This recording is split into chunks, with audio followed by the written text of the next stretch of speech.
Le grand Manu Dibango, le grand Manu, il est mort. On n'a pas eu des obsèques ou des hommages. J'en veux à la communauté camerounaise. J'en veux à la communauté africaine. J'en veux à nos chanteurs, à nos différents chanteurs qui n'ont même pas eu à faire un hommage pour le grand Manu Dibango. Je n'ai pas vu dans les statuts de ces soi-disant Camerounais mettre RIP, bien faire des vidéos, mettre des vidéos de Manu Dibango. J'ai vu quelques-uns, sincèrement, je ne veux pas mentir.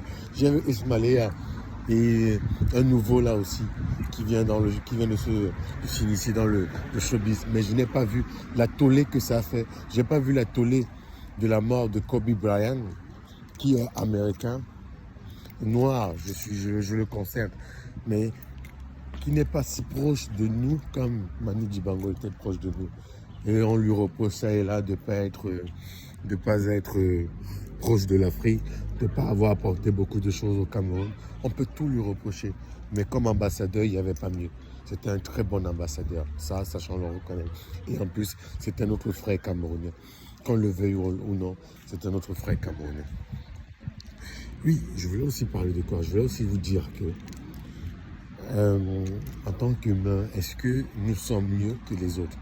Est-ce que telle personne, parce que je viens de tel rang social, je suis mieux que celui qui vit dans des bidonvilles et j'en passe? Je ne pense pas. Aux yeux de Dieu, nous sommes tous pareils. Nous sommes nés d'une mère et d'un père. N'est-ce pas?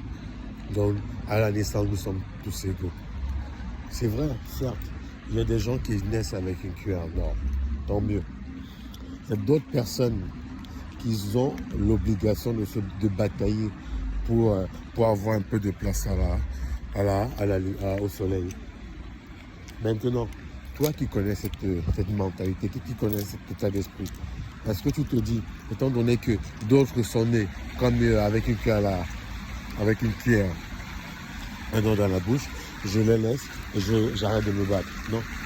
Soit tu choisis de faire quoi? Soit tu choisis de batailler, de discuter, de ne pas dormir et de te donner à fond pour avoir un peu de place au soleil en fait. Et moi j'ai choisi quoi? J'ai choisi d'arrêter d'être un suiveur. J'ai choisi de suivre le Seigneur, ça c'est clair. J'ai aussi choisi de me battre. De me battre, non pas seulement pour moi, mais pour ma famille. J'ai choisi de me battre pour avoir une petite place, une minuscule place au soleil. Et pour ça, je n'aurai l'aide de personne, si ce n'est que Dieu. Et toi, je te pose la question, toi qui me suis, toi qui verras cette vidéo, tu auras envie de quoi? De laisser tomber ou d'essayer de te battre? Le Seigneur ne descendra pas du ciel pour venir t'aider. Il écoutera tes prières. Il te donnera un coup de pouce. Et il ne viendra pas faire les choses à ta place. Soit tu décides de te battre, de te lever, de te battre de toutes tes forces, de tous tes moyens. Soit tu décides de laisser faire et de te dire. Et de te dire quoi? Voilà.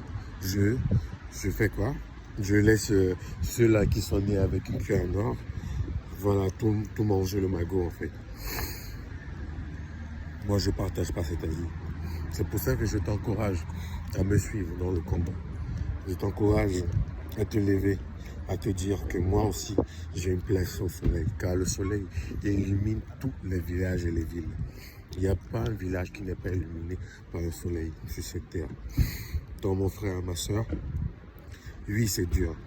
Oui, on n'arrive pas à joindre les deux bouts. Oui, on n'arrive pas à manger comme il se doit. C'est pour aujourd'hui. Mais que te réserve le lendemain? Je ne sais pas. Donc je te conseille vivement de te lever et de te battre. Battre de toutes tes forces, de tous tes moyens, en disant que le Seigneur est là. Et il accomplira toujours des merveilles pour toi. Ça, c'était ma contribution, c'était mon message que j'avais envie de passer à tous mes contacts, WhatsApp, Facebook, tous mes contacts, réseaux sociaux. Et je vous souhaite le meilleur. pour le fin d'année 2020 et début année 2021. Cordialement, j'y reste.